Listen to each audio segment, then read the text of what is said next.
The salvage freighter docked at Station Gamma 7 with a hiss of equalizing pressure.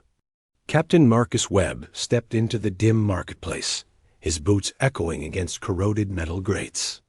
He needed supplies, nothing more. 3 days until his next freight run to the outer colonies, and his ship's provisions were running low. The station sprawled before him like a mechanical beast, all rust and flickering lights.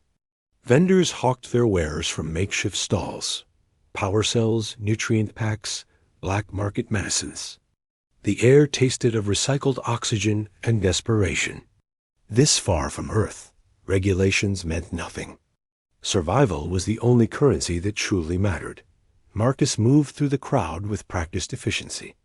He'd seen every type of sentient being the galaxy had to offer.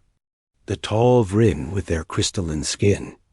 The aquatic pools who navigated in environmental suits. The insectoid Trell who clicked and chirped in their incomprehensible language. Humanity had spread across the stars, and they'd brought their capacity for both wonder and cruelty with them. He was reaching for a crate of protein synthesizers when he noticed her. She crouched in the shadows between 2 vendor stalls, partially hidden behind a pile of discarded shipping containers. At first, Marcus thought she might be a child, but as his eyes adjusted to the poor lighting, he realized she was something else entirely. Her skin held a faint blue luminescence, visible only in the darkness. Her frame was slight, almost fragile, with joints that bent at angles just different enough from human to mark her as alien. She was eating garbage. Her hands moved quickly, desperately, scooping something from a disposal bin into her mouth. The movements were animal-like, driven by pure hunger. Around her thin neck, Marcus noticed something that made his jaw tighten. A collar.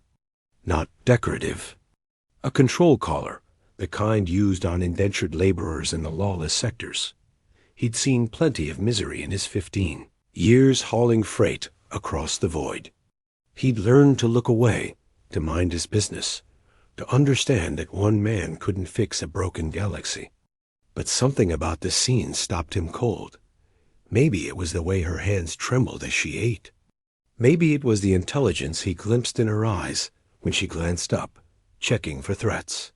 She wasn't just surviving. She was aware, conscious, thinking. This wasn't an animal scrounging for food. This was a person who'd been reduced to this dot. Marcus approached slowly, keeping his hands visible. The girl froze, her luminescent eyes fixing on him with pure terror. She scrambled backward, pressing herself against the wall, her whole body tensing for flight or fight. "Easy," Marcus said quietly. "I'm not going to hurt you." She didn't respond. Maybe she didn't understand standard. Many of the lesser-known species hadn't been contacted long enough for translation protocols to spread widely.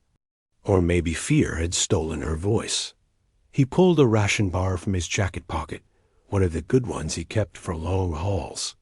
He set it on the ground between them and took several steps back. The girl's eyes flicked from him to the food and back again. Suspicion warred with hunger on her gaunt face. "Go on," Marcus said. "It's yours."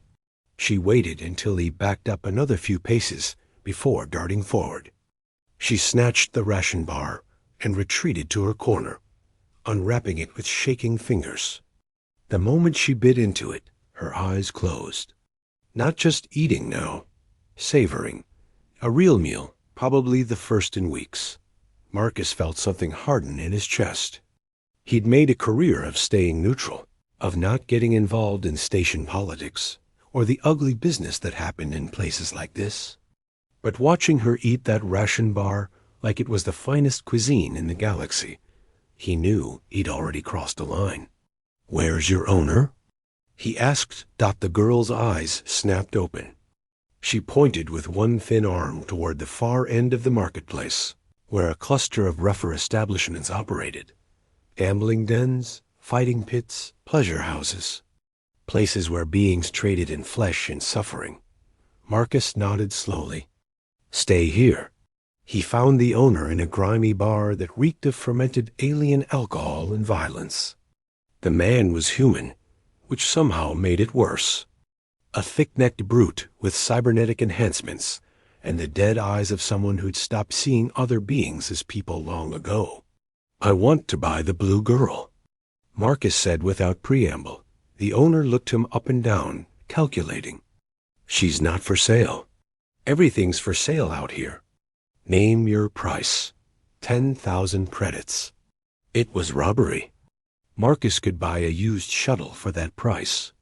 But he'd seen the girl's eyes, seen the intelligence trapped behind that hunger and fear. He thought about walking away.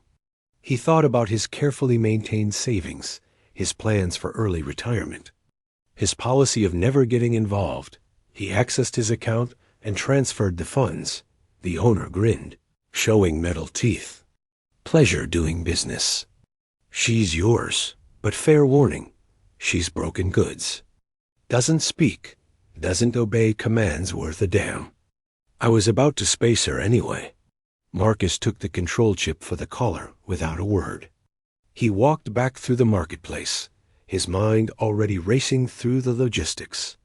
He'd need to have the collar removed properly, not just deactivated.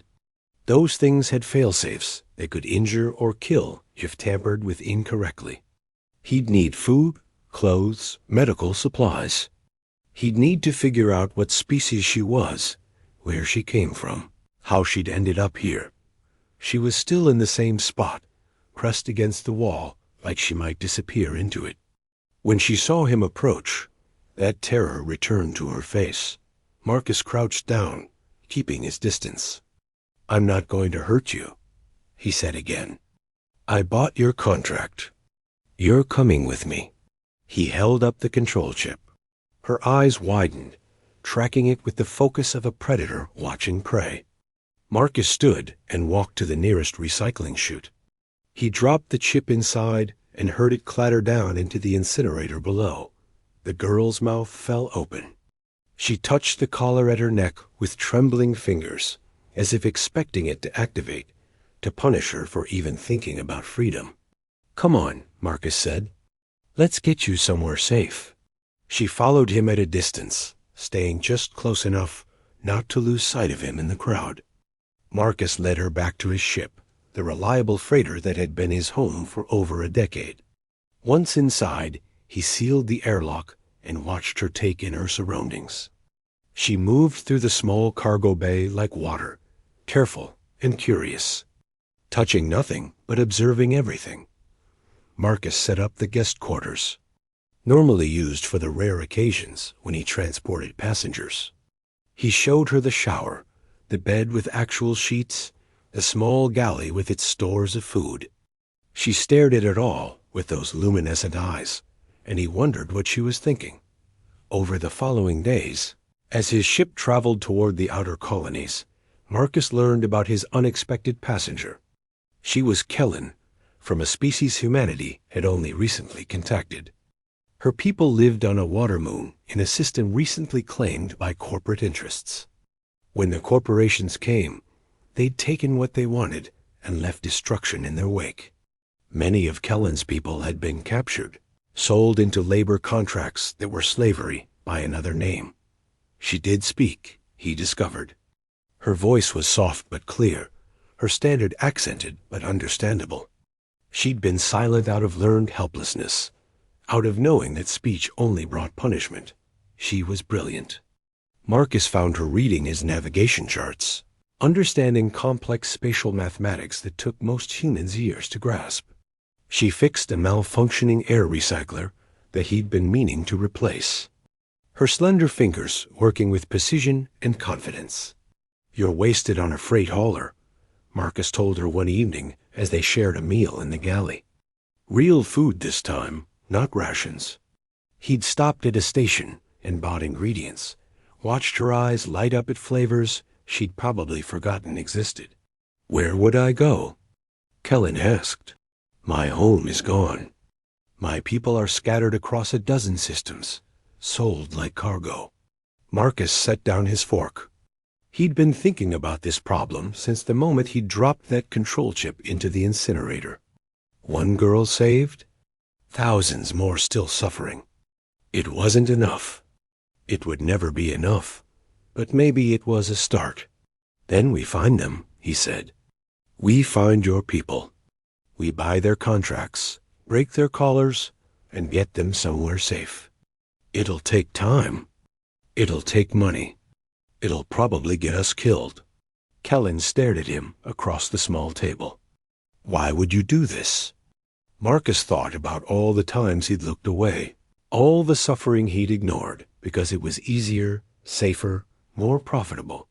He thought about the girl eating scraps in the shadows and how close he'd come to walking past her like everyone else. Because someone has to, he said. And because when I looked at you, I didn't see garbage or a slave or broken goods. I saw someone who deserved better. Kellen's luminescent eyes reflected the ship's lights, and for the first time since he'd found her, Marcus saw her smile. It transformed her face, revealing the person she'd been before cruelty and captivity had tried to erase her. Then we'll need a bigger ship, she said.